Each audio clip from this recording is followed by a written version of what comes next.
فخر افغان بابا د ځان له خودمختار پښتون ریاست د نظریې بانی، د تشدد پسندۍ روایتي نظام په ضد مبارزه کوونکی شخصیت، د امن او انصاف خوښونکی، د عدم تشدد ستر سالار خان عبدالغفار خان المعروف باچا خان. په پاکستان کې لومبنی د غدار لقب خپلونکی د پښتنو د ستر لارښود په پاکستان کې ځان ولې خاورو ته سپارلو ته تیار نه و؟ ولې نن هم د پاکستان حکومت او بعضې خلقي هغه ته د غدار وطن او د هندوستان ایجنټ وایي؟ دا او دې سره تړلي یو شمېر حقیقتونه ستاسو مخې ته راوړو، نو راسره ملګري اوسئ.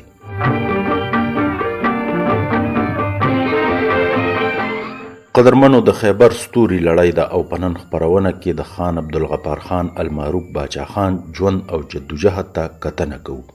دا قصه ده د باچا خان بابا د ژوند، چا چې د خپل ژوند اکثره برخه د قید په زنځیرونو کې تیره کړې ده. یو داسې باغي چا چې د خپل واده په موقع هم د زولنو شړنګ د خپلو خپو ښکلا وګڼله، خو د ښکېلاک مخې ته لکه د غر حوصلې ماتېدو ته پرې نه ښودې. دغه باغي چې کله د 90 کلونو په عمر کې وفات کېده، نو هم د هاوس ارست په نوم په کور کې بندي و. خان عبدالغفار خان المعروف باچا خان په کال 1390 کې د فروری په 6 د اشنغر په اتمانزو کلي کې د محمدزی قبیلې په یو کور کې سترګې وغړولې. دا هغه وخت و چې د 400 سیمه د برټش انډیا د ولقې لاندې د پنجاب ایالت برخه وه. د باچا خان پلار بارام خان یو نومیالی پښتون قبایلي مشر و چې د مقامي کونسل د غړي په توګه د خپل ولس خدمت ته ملا تړلې وه. د باچا خان 4 وروڼه او 3 خویندې وې. په کال 1912 کې د یو نږدې کلي د یوې پیغلې سره د باچا خان لومبی واده وشو چې د هغې نه 3 زامن عبدالولي خان، غني خان او عبدالعلي خان او دارنګ 2 لوڼه مهرتاج او سردارو زیږېدلي وو. په کال 1943 کې د هغه دغه میرمن وفات شوه او دارنګ باچا خان بابا دویم واده د سیده بیگم نومې ښځې سره وکړو چې د هغې نه یو زوی عبدالباقي خان پیدا شو. لکه د خپل پلار او نیکه د باچا خان د بچو هم د سیاست سره ډیر کلک تړون. د هغه زوی عبدالولي خان یو نامتو سیاستمدار و چې ډیر کلونه یې د عوامي نشنل ګوند د مشرتابه ذمهوارۍ ترسره کولې. دارنګ عبدالغني خان یو وتلی فلسفي او پښتون قامپرست شاعر او ادیب و چا چې په پښتون قامپرست تحریک کې هم مهم رول لوبولی دی. د هغه لوڼه مهرتاج او سردارو هم په خپل ځای په سیاست او په لاهي هلو ځلو کې د چا نه وروستو نه وي. باچا خان خپلې ابتدایي زده کړې د خپل مشر ورور خان عبدالجبار خان المعروف ډاکټر خان صاحب ترڅنګ د پیښور ایډورډز میشن سکول نه ترسره کړې. د دغې وروستو د هغه مشر ورور د لوړو زده کړو لپاره لندن ته لاړ او باچا خان خپلې زده کړې د علیګړ مسلم یونیورسټۍ نه ترسره کړې. د ګریجویشن نه پس باچا خان ته خپل پلار د نورو زده کړو لپاره لندن ته د تلو اجازت ورکو، خو ولې د مور د سخت مخالفت په ترڅ کې هغه باقي تعلیم ته دوام ورنه کړو او په کلي کې د خپل پلار سره د خپلو ځمکو د خصمانۍ کار ته بډې ووهلې. د 20 کلونو په عمر کې و چې باچا خان په خپل کلي اتمانزو کې د ماشومانو د تعلیم لپاره یوه مدرسه جوړه کړه، خو ډیر زر په کال 1915 کې د برټش نوآبادیاتي نظام چارواکو دغه مدرسه وتړله او جواز یې دا وړاندې کړو چې دغه مدرسه کې هلې ځلې زموږ د اتارټۍ په ضد دي. باچا خان بابا په خپل کتاب زما ژوند او جدوجهد کې لیکي چې څه موده هغه د برټش په آرمي کې هم ملازمت وکړو، خو د یو انګریز افسر د یو پښتون سره د بد سلوک او نسل پرستۍ په بنیاد هغه د پوج نه لاس واغست او دا هغه وخت چې په هندوستان کې د انګریز په ضد بغاوتونه د مسلسل ناکامیو سره مخ وو. نو هغه فیصله وکړه چې په سماجي توګه اصلاحات به د پښتون قام د پرمختګ لپاره ډیر سودمن وي. همدا وجه وه چې د کال 1921 نه تر 19 پورې هغه د پښتون ولس د بیدارۍ او سیاسي شعور او پوهې په غرض یو شمېر انجمنې جوړې کړې او هلې ځلې پیل کړې. د دې ترڅنګ یې د میاشتنۍ پښتون نومې مجلې بنیاد هم کېښود.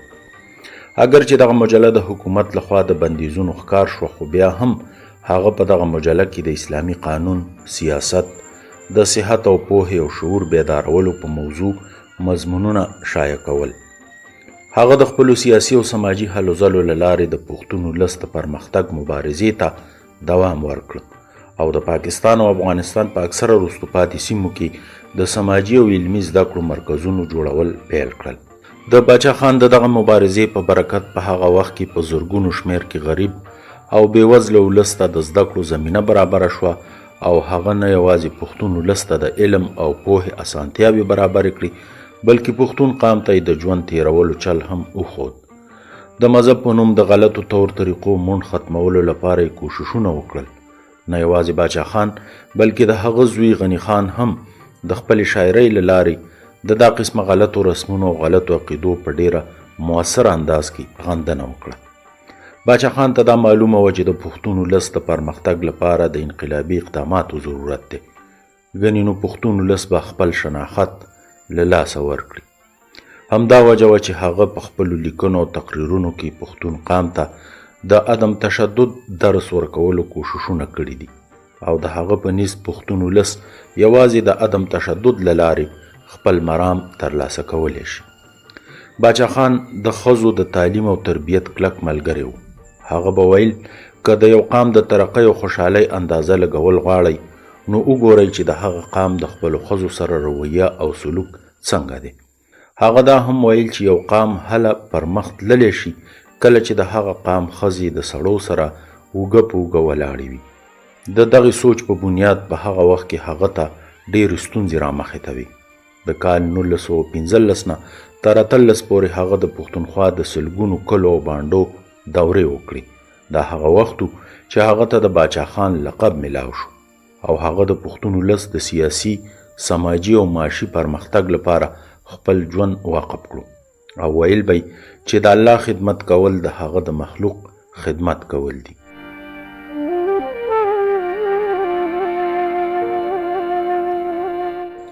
په کال 1919 کې هغه د خپل سیاسي سفر شروع د رولټ اکټ د مخالفت نه وکړه او د هغې په جرم کې انګریز حکومت هغه جیل کې د شپږو میاشتو لپاره بندي کړو. دا د باچا خان بابا د ژوند لومبنۍ سزا وه. د جیل نه په راوتلو په کال 1920 کې باچا خان په هجرت تحریک کې شامل شو او افغانستان ته لاړ. خو ډېر زر په کال 1921 کې واپس خپل کلي ته راغی او په همدغه کال هلته په اوتمانزو کې د یو مدرسې جوړولو کار پیل کړو. د یو انګریز کمشنر لخوا د باچا خان پلار ته حکم وشو چې دغه مدرسه دې بنده کړې شي، خو ولې هغه د بندولو نه انکار وکړو. په دغه کال په صوبه سرحد کې د تحریک خلافت اعلان وشو په کوم کې چې باچا خان په اول صف کې شامل و. همدا وجه وه چې انګریز سرکار یو ځل بیا هغه د 3 کلونو لپاره بندي کړو. کله چې په کال 1940 کې هغه د جیل نه راغی نو هغه ته دا اندازه وشوه چې په خپله صوبه کې د هغه سیاسي هلې ځلې د ناکامیو سره مخ دي. نو همدارنګې په همدغه کال کې د انجمن اصلاح افغانان په نوم د یو اصلاحي تنظیم بنیاد کېښود چې مقصد یې د پښتون قام سیاسي اصلاح او په ټولنه کې د غلطو رسمونو ختمولو.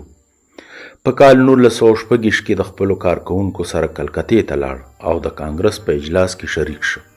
په کال 1931 کې کله چې د آل انډیا کانګرس اجلاس په لاهور کې کېده په هغې کې هم باچا خان بابا ګډون وکړو. په کال 1930 کې باچا خان د خدای خدمتګار تحریک پیل وکړو او هم په دغه وخت کې ګاندیجي په هند کې د ستیاګیرا تحریک پیل کړو. په دغه تحریک کې باچا خان د خپلو ملګرو سره په سلګونو شمېر کې دغه کې ګډون وکړو او په همدغه کال د اپریل په 23 خدای خدمتګارانو په پیښور کې یو لاریون وکړو. کله چې دغه لاریون قیصخوانی بازار ته ورسېدو نو د انګریز سرکار لخوا د دغه پرامن لاریون په ګډونوالو ډزې وشوې چې په نتیجه کې په سلګونو بېګناه پښتانه قتل کړی شو. خو د انګریز سرکار لخوا یوازې 50 کسان د ډزو په نتیجه کې مړه وښودل شو. د 500 نه زیات پښتانه سخت ټپیان شوي وو. پښتون ولس بدل اغستل غوښتل او حالات هم د دې په حق کې وو، خو په دغه سخت وخت کې هم باچا خان د تشدد لار خپله نه کړه. په همدغه کال د اپریل په میاشت کې انګریز سرکار باچا خان یو ځل بیا بندي کو. هغه د قیصخوانی د ظلم په ضد د هندوستان ټولو سیاسي جماعتونو حمایت ترلاسه کولو لپاره د خپلو ملګرو هیئتونه ولیږل چې په نتیجه کې د ګاندي نه سیوا د هیڅ قسمه سیاسي جماعت یا مشرانو لخوا د مرستې غږ پورته نه شو او همدغه عملو چې د آل انډیا مسلم لیگ سیاسي ګوند په ځای د هغه آل انډیا کانګرس سیاسي ګوند ته د نزدېکت سبب وګرځېد. هر کله چې د مئی په 11 کال 1931 کې په هندوستان کې د سیول نافرمانۍ غورځنګ پیل شو نو په صوبه سرحد کې د خدای خدمتګارانو لخوا په دغه غورځنګ کې په لوی کچ ګډون وشو. بل خو انګریز سرکار خپل روایت برقرار وساتل او یو ځل بیا په پرامن لاریونونو د انګریز لخوا د اخو ډب او ډزو پیښې رامخې ته شوې چې پکې تر اویاو پورې پښتانه شهیدان شو. د دغه پیښې لږې ورځې وروستو د مئی په 26 د یو انګریز افسر لخوا د سردار ګنگا سنگ نومي یو چارواکي او د هغه په ښځې او بچو ډزې وشوې چې په نتیجه کې هغوی ټول د مرګ خولې ته لاړ او کله چې د هغه د جنازې په مراسمو کې ولس په ګڼ شمېر کې د ګډون لپاره راووت نو انګریز سرکار د هغوی ټولې لارې وتړلې. په 10 مارچ کال 1931 کې د ګاندي او ایروین ترمنځ یو تړون لاسلیک شو چې له مخې ټولو سیاسي بندیانو ته ازادي میلاو شوه خو په دغه تړون کې باچا خان ته ازادي میلاو نه شوه. ګاندي چې کله د لارډ ایروین سره ملاقات وکړو او د هغه نه د باچا خان د ازادۍ غوښتنه وکړه او د انکار په صورت کې د تړون د ختمولو دړکه هم ورکړه نو د انګریز لخوا د ګاندي نه غوښتنه وشوه چې باچا خان د خپل خدای خدمتګار تحریک په کانګرس کې ضم کړي او په دغه غرض ګاندي د باچا خان سره په جیل کې ملاقات ته لاړ. باچا خان د انګریز دغه شرط منلو ته تیار نه خو د یو پښتون لیډر عبدالقیوم خان لخوا باچا خان ته د پښتونولۍ په واسطه د دغه شرط منلو سوال وکړی شو او دارنګ خدای خدمتګار تحریک په کانګرس کې ورګډ کړی شو. هر کله چې د ګجرات جیل نه باچا خان د قافلې په شکل کې پیښور ته راغی نو د هغه یو لوی او شاندار استقبال وشو او دا هغه وخت چې باچا خان ته د سرحد ګاندي خطاب ورکړی شو. هر کله چې باچا خان د کانګرس د پلیټ فارم نه د تحریک پیل وکړو نو یو ځل بیا د انګریز سرکار لخوا بندي کړی شو. د هغه د ازادۍ په غرض په صوبه سرحد کې د هغه پیروکارو زبردست تحریک پیل کو چې په نتیجه کې تر 1500 زرو پورې کارکونکي جیلونو کې بندي کړی شو. د کال 1932 نه تر 34 پورې باچا خان په هزاره جیل کې بندي او کله چې 2 کلونه پس آزاد کړی شو نو په پنجاب او سرحد کې د هغه په داخلېدو بندیز ولګول شو او د هغه ځای نه باچا خان د ګاندي خواته لاړ. دا هغه وخت چې په کال 1915 کې د برټش سرکار لخوا هندوستان ته د صوبایي خودمختارۍ ورکولو فیصله وشوه. د دغه اعلان سره سم په ډاکټر خان صاحب او باچا خان باندې دغه بندیزونه ختم کړی شو. ډاکټر خان صاحب سرحد ته واپس راغی او باچا خان په هند کې پاتې شو او د هغه ځای نه مبارزه پیل کړه. په بمبئی کې د سویدیشي نندارتون د پرانستې په موقع هغه ولس ته خطاب وکړو او د دغه خطاب په نتیجه کې انګریز سرکار د هغه په ضد د بغاوت مقدمه درج کړه او یو ځل بیا یې د 3 کلونو لپاره جیل کې بندي کو. کله چې په کال 1930 کې آزاد کړی شو او خپل وطن ته راغی نو د اټک په مقام د هغه یو شاندار استقبال وشو او د یو لوی جلوس په شکل کې پیښور ته راغی. په کال 1941 کې دویم نړیوال جنگ پیل شو. د کانګرس لخوا د دغه په مشروطه توګه مرسته وکړای شو چې په دغه فیصله باچا خان د کانګرس نه خفه شو او د کانګرس نه د ګوښه کېدو سره سم یو ځل بیا د خدای خدمتګار تحریک لپاره هلې ځلې پیل کړې. خو هر کله چې د انګریز سرکار لخوا د کانګرس ټول شرطونه ومنل شو نو باچا خان یو ځل بیا په کانګرس کې شامل شو. هر کله چې په 8 اگست کال 1946 کې د کانګرس لخوا د هندوستان چھوڑ دو قرارداد پاس شو نو د انګریز سرکار لخوا په ټول هندوستان کې د گرفتارو مهم شروع شو. صوبه سرحد کې هم دغه لړۍ دوام لاره چې په نتیجه کې یو ځل بیا باچا خان جیل کې بندي کړی شو. په متحده هندوستان کې په 9م ځل دا د هغه بندي کېدلو او دغه اخیری بندي کېدل ثابت شو. په متحده هندوستان کې د دې ټول قید و بند دورانیه 14 کلونه 6 میاشتې او 9 ورځې جوړیږي کوم چې د پاکستان د جوړېدو نه آګاهو دي او بیا هندوستان تقسیم شو.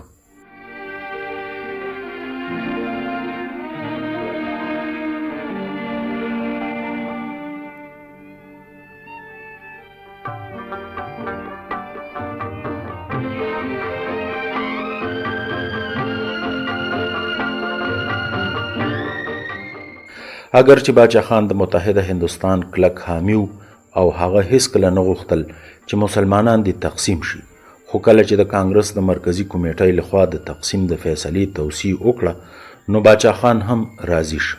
هغه نه یوازې د پاکستان سره د وفادارۍ حل پورته کو بلکې دې سره سمې د قائد اعظم سره په یو ملاقات کې هغه ته پیښور ته د راتګ دعوت هم ورکو. خو د پاکستان د قیام د اولی کلیزې سره سم د باچا خان د سیاسي سفر یو نوی امتحان شروع شو. دا خبره د اګست د میاشتې کال 1943 ده چې کله فیصله وشوه چې د ازادۍ د کلیزې مراسم به په 14 اګست مانځل کیږي. د دغې دستورې نه یوازې 2 ورځې وړاندې د صوبه سرحد نه یو اطلاع رااله چې د صوبې د وزیر اعلی عبدالقیوم خان لخوا د چارسدې د بابړې په مقام د 600 نه زیات خدای خدمتګاران په ډزو وجل شوي دي. دا خدای خدمتګاران د باچا خان د بندي کېدو په ضد پر امن احتجاج لپاره راجمع شوي وو. د بابړې د پیښې اسباب او عوامل معلومولو لپاره به موږ له ماضي ته تلل ضروري وي. هر کله چې په کال 1920 کې د صوبایي اسمبلیو د ټاکنو په موقع د صوبه سرحد گورنر لخوا صاحبزاده عبدالقیوم د صوبې وزیر اعلی مقرر کړی شو، نو دې سره سم ډیر زر د عدم اعتماد د یو تحریک له لارې د عبدالقیوم خان د وزارت خاتمه وشوه چې په نتیجه کې د خان عبدالجبار خان المعروف ډاکټر خان صاحب وزارت قایم شو. هر کله چې په کال 1941 کې د انګریز سرکار د جنگي حکمت عملۍ په نتیجه کې د هندوستان د 8 صوبو وزارتونو د احتجاج په توګه استعفا ورکړه نو په دغه کې د صوبه سرحد د ډاکټر خان صاحب حکومت هم شامل او دارنګ د دویم نړیوال جنگ د خاتمې وروسته یو ځل بیا په صوبه سرحد کې د ډاکټر خان صاحب حکومت قایم شو. د پاکستان د جوړېدو لږه موده وړاندې په پاکستان کې د شاملېدو یا نه شاملېدو په خبره په صوبه سرحد کې د یو ریفرنډم تابع وشوه. خدای خدمتګار تحریک د دغه ریفرنډم نه بایکاټ وکړو چې په نتیجه کې دغه ریفرنډم مسلم لیگ ډیر په اسانه وګټو او دارنګ صوبه سرحد په پاکستان کې ورګټ کړی شو.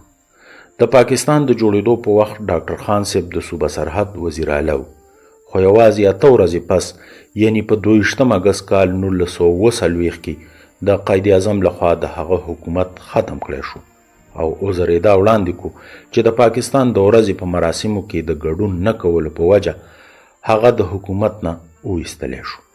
دې سره سمې د عبدالقیوم خان د وزیر اعلی جوړېدو اعلان وکړو. په دغه وخت کې د باچا خان موقف دا و چې خدای خدمتګار تحریک د کانګرس سیاسي پلوي دی او د کانګرس لخوا د پاکستان او هندوستان د تقسیم فیصله منل شوې ده. نو دارنګ د خدای خدمتګار تحریک لخوا هم د پاکستان د قیام فیصله منلې ده او همدا وجه وه چې باچا خان د پاکستان په لومبي دستورساز اسمبلی کې ګډون وکړو او د خدای خدمتګارانو یو غونډه چې په سردریاب کې ترسره شو پکې د کارکنانو لخوا د پاکستان سره د وفادارۍ لوز وشو. دغه غونډه کې د ډاکټر خان صاحب حکومت په غیر آئینی او غیر جمهوري طریقه د برطرف کېدو د عمل غندنه وشوه او د احتجاج فیصله وشوه. خو په صوبه وفاق کې د نوي حکومت مخې ته د څه قسمه خنډانو نه جوړولو په غرض د صوبایي حکومت لخوا هلې ځلې شروع شوې. د دې نه وړاندې د باچا خان لخوا د قائد اعظم سره په ملاقات کې دا ویل شوي چې هغه د پاکستان حامی دی، خو د بعضې حلقو لخوا هغه ته د شک په سترګه کتل شي. نو هر کله چې دغه شبهات ختم شوي نه وي هغه به په عملي سیاست کې ونډه نه لري او خپلې هلې ځلې به یوازې اصلاحي پروګرامونو پورې محدود لري. په دې د قائد اعظم او باچا خان لخوا د خوشحالۍ څرګندونه شوې وه.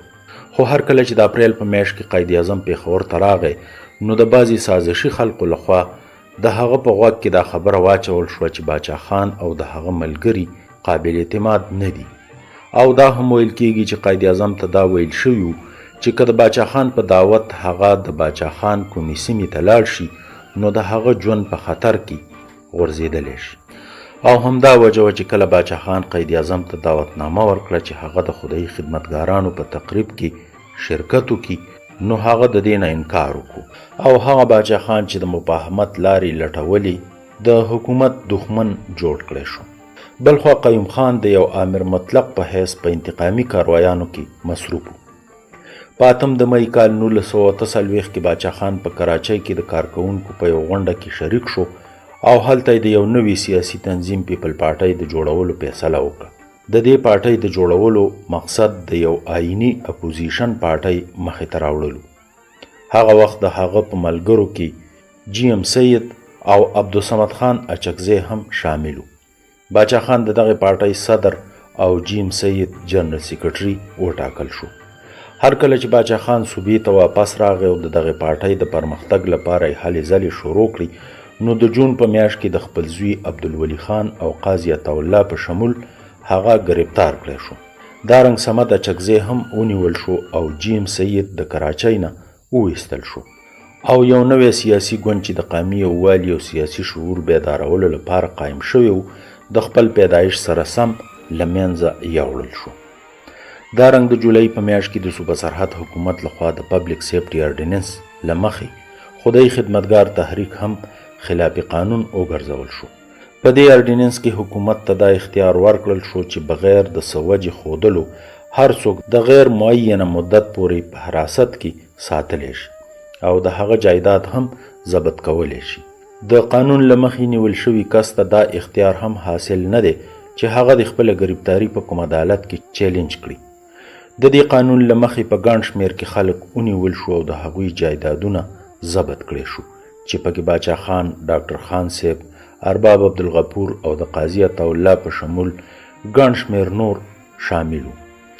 هر کله چې دغه انتقامي سیاست روان و، د جولای په آخر کې د ډاکټر خان صاحب لخوا د باچا خان د گرفتارۍ په ضد د 400 د بابړې په مقام د یو پرامن پاڅون اعلان وشو او د اګست په 15 د 400 د مجستریټ لخوا په دغه سیمه کې دفعه 144 نافذ کړای شوه.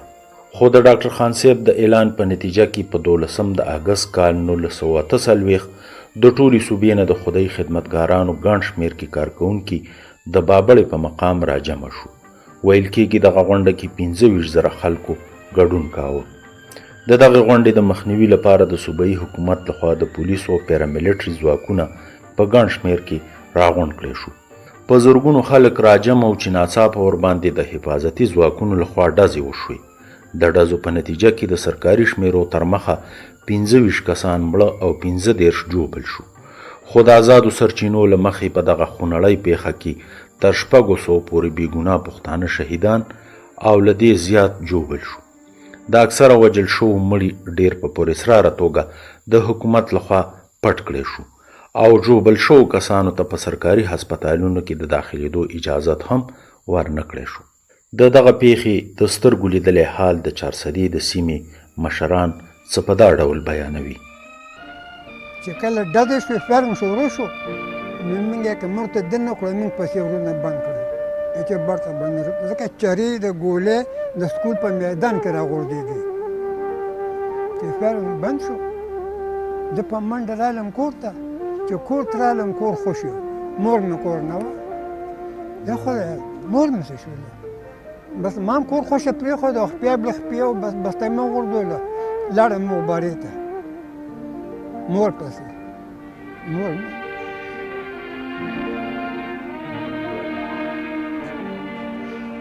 مور مې ګرځېده خپې بله خپې سر ټول پټه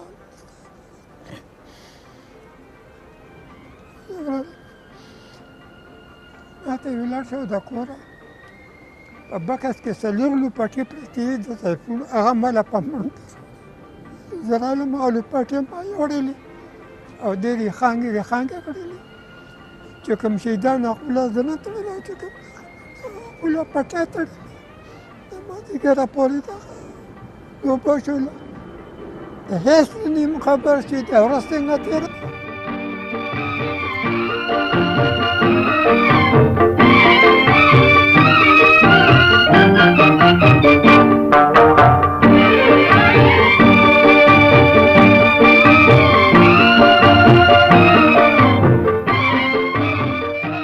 د دې پیښې سم دسپس قیم خان د پیښور په یادګار چوک کې د تقریر په مهال وویل چې بابړه کې خدای خدمتګارانو ته هغه سبق ورکړی شو چې ټول عمر به یاد ساتي.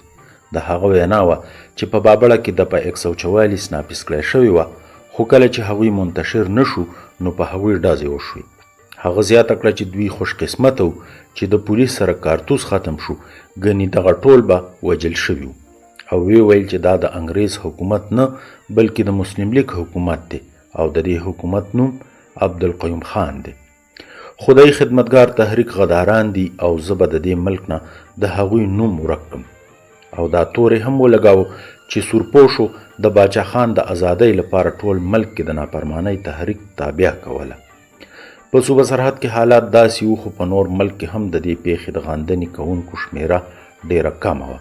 د حکومت لخوا دغه پیښه په داسې شکل کې وړاندې کړې شوه چې بلها شکوک او شبهات یې رامخې ته کړل او د غدارې وطن او د هندوستان د ایجنټ القابات غوندې ناوړه ټکي د هغو پاکو نومونو سره د همیشه لپاره داسې وتړل شو چې تر اوسه پورې یادول شي. د خدای خدمتګار تحریک لخوا د دې پیښې د آزاد جوډیشل کمیشن غوښتنه وشوه، خو تر نن ورځې پورې د دغې پیښې نه خو تحقیقات وشو او نه اصلي مجرمانو ته کومه سزا ورکړې شوه.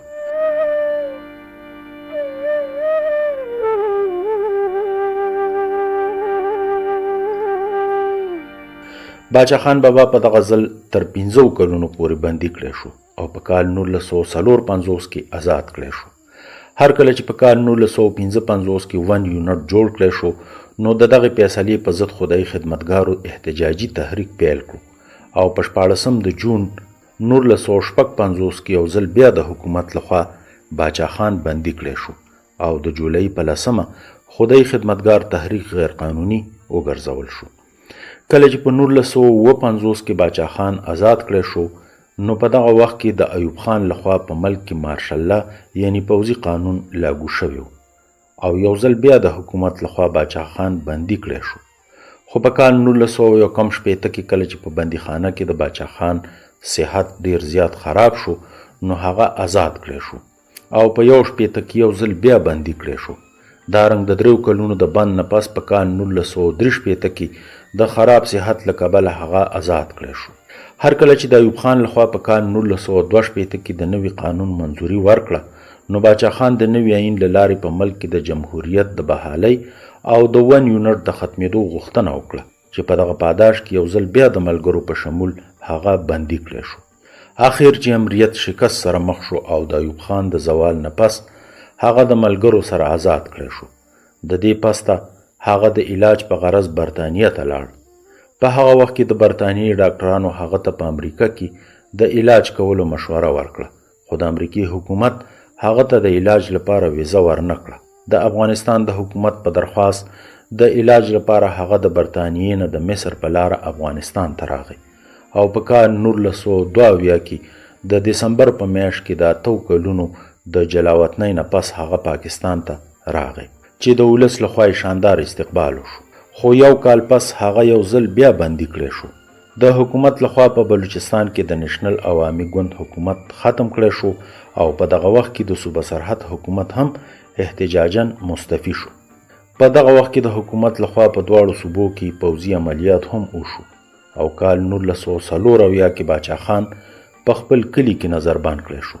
په دغه وخت کې باچا خان دا محسوس کړ چې اوس په پاکستان کې ژوند کول ګران دي، نو د افغانستان د تلو اراده یې وکړه او د اپریل په 14 کال 1915 کې د تورخم له لارې افغانستان ته تللو نو د بارډر چارواکو یو ځل بیا هغه بندي کو او یو کال پسې آزاد کو.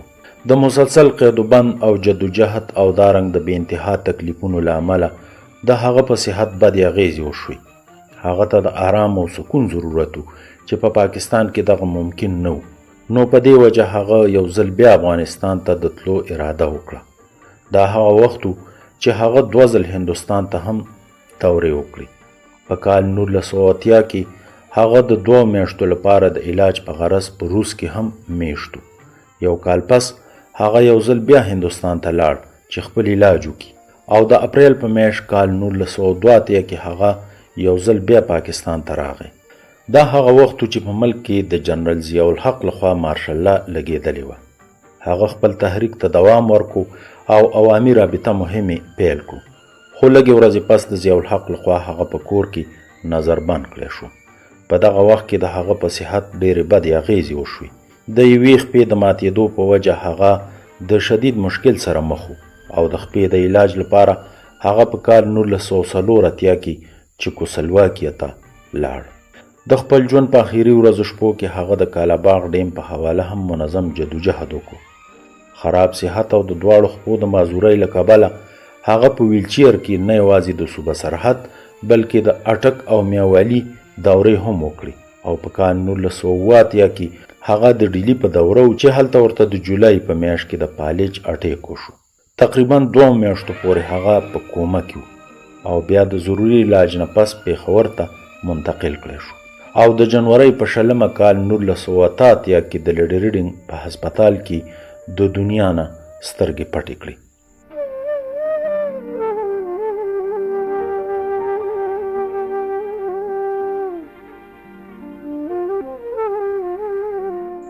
دا ستر مبارز او د عدم تشدد د فلسفې بانی لارښود د هغه د وصیت تر مخه په افغانستان جلال آباد ښار کې خاورو ته وسپارل شو. دا هغه وخت چې په افغانستان کې ستره جګړه روانه وه، خو د باچا خان بابا د جنازې د مراسمو ترسره کولو پورې د افغان کماندارانو او روسي ځواکونو لخوا خصوصي د جنګبندۍ اعلان وشو. د بری صغیر د ازادۍ نه پس باچا خان بابا د نوبل جایزې لپاره هم نامزد شو. هغه یوازینی داسې کس و چې د هندوستان د شهریت نه لرلو باوجود هم په کال 1908 کې د هندوستان ستر ایوارډ بھارت رتن هغه ته ورکړی شو. د جمهوریت لپاره ټول عمر په بند کې پاتې شوی عظیم لیډر نیلسن منډیلا ویلي و چې هغه د حریت او خپلواکۍ سبق د باچا خان بابا نه زده کړی دی. د اکثره ناقدینو دا خیال دی چې باچا خان د عدم تشدد فلسفه د ګاندي نه اغوستې وه، خو شاید هغوی ته دا خبره معلومه نه ده چې کله په کال 1919 کې باچا خان د عدم تشدد فلسفه وړاندې کوله، په هغه وخت کې ګاندي په افریقا کې میشت او د دې حقیقت اظهار ګاندي په خپله هم کړی و. کله چې په کال 1938 کې هغه چارسدې ته د یوې غونډې د ګډون په غرض راغی، نو په بابړه کې د یوې دستورې په محال هغه وویل چې د عدم تشدد پرچار په هندوستان کې ډیر آسان کار دی، ځکه چې د هندوستان ولس هسې هم د تشدد نه یاره ترخه لري. خو هغه وویل چې هغه دا معجزه په چارسده کې لیدل غواړي چې په خپلو سترګو وویني چې د پښتون قام غوندې سخت او پر تشدد قام باچا خان څنګه په عدم تشدد مایل کړل. خان عبدالغفار خان المعروف باچا خان خپل پیروکارو ته دا نصیحت کړی چې زموږ جنگ د صبر جنگ دی او د خپلو زړونو نه نفاق لرې کړئ او خپل ځانونه په لوی خدای وسپارئ. خودغرضي د جرړې ختمه کوي، ځکه چې دا ټول هغه عوامل دي چې موږ د بربادۍ لوري ته بیایي. هغه به ویل چې کوم قامونه خبرې لږې او عمل زیات کوي، هغه قامونه پرمختګ مومي. که داسې وویل شي چې د برصغیر نه واخله د پاکستان جوړېدو وروستو پورې کوم لیډر او مشر ډیر تکلیفونه زغملی دي هغه یوازې باچا خان دی، نو دا به غلطه نه وي. هغه د خپل ژوند یو کم 40 کلونه په قید و بند کې تیر کړي دي او بې شمېره تکلیفونه او خوارۍ زغملی دي. د هغه د خدماتو تعریف په نړیواله توګه هم شوی دی.